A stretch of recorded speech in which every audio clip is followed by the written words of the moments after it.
আমাদের রাজ্যের শিক্ষা দপ্তর আমরা আগেও দেখেছি, যখন রতননাথ শিক্ষামন্ত্রীর দায়িত্বে ছিলেন, বিপ্লব দেব মুখ্যমন্ত্রী ছিলেন, তখনই সিদ্ধান্ত নেওয়া হয়েছিল যে আমাদের রাজ্যে 961টা স্কুল বন্ধ করা হবে।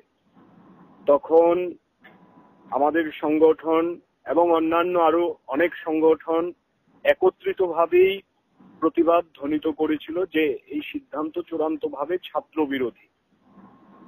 আমরা দপ্তর মারফত খবর পেয়েছি, ইদানিং কালে ফের একবার বিভিন্ন জেলা শিক্ষা আধিকারিকদের যে অফিস আছে সেখান থেকে ছাত্র সংখ্যা কম এইরকম অজুহাত তুলে তালিকা তৈরি করা হচ্ছে এবং স্কুল বন্ধের জন্য সমস্ত ধরনের যে দপ্তরের বোঝাপড়া সেটা তৈরি করে নিয়ে বন্ধের জন্য অগ্রসর হচ্ছে।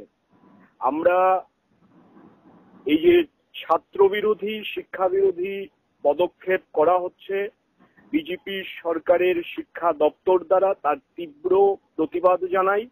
আমাদের সংগঠন অতীতেও এর বিরুদ্ধে রাস্তায় নেমে লড়াই করেছে। আমরা এই সিদ্ধান্ত যদি আগামী দিনে সরকার কার্যকর করার চেষ্টা করে ফের একবার রাস্তায় নামবো, এখানে কোনো সমঝোতা করার সুযোগ নেই।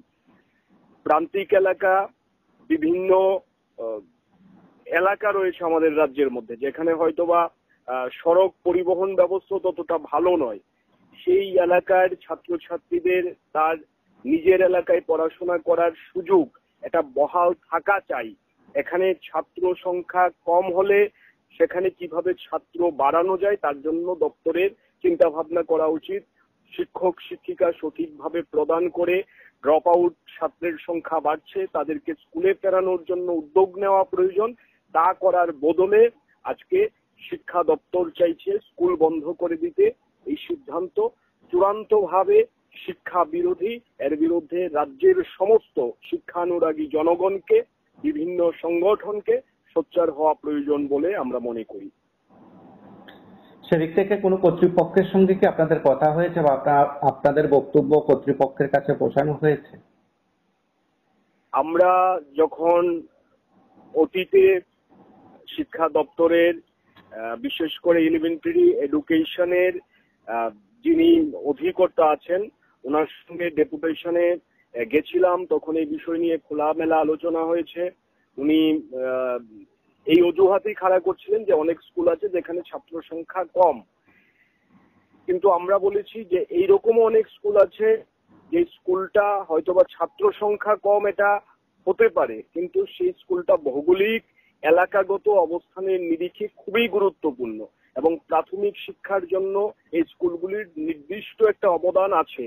তখন উনি আমাদের কথার সঙ্গে খানিকটা একমত হয়েছিলেন, কিন্তু এই সমস্যা আগামী দিনে মেটাবেন বলে স্কুল বন্ধ করার যে চেষ্টা চলছিল সেটা বন্ধ করবেন বলে উনি আমাদের আশ্বস্ত করেননি। ইদানিংকালেও আমরা বহুবার অধিকর্তার সঙ্গে ডেপুটেশনে মিলিত হবার চেষ্টা করেছি, কিন্তু এটা দুর্ভাগ্যজনক। আমাদের রাজ্যের শিক্ষা দপ্তরের আধিকারিকেরা, অধিকর্তা, তিনটা দপ্তর আছে, তিনটা ডাইরেক্টরেট শিক্ষা দপ্তরে আছে, এদের সঙ্গে কথা বলা এখন সব থেকে বেশি দুঃসাধ্য হয়ে দাঁড়িয়েছে।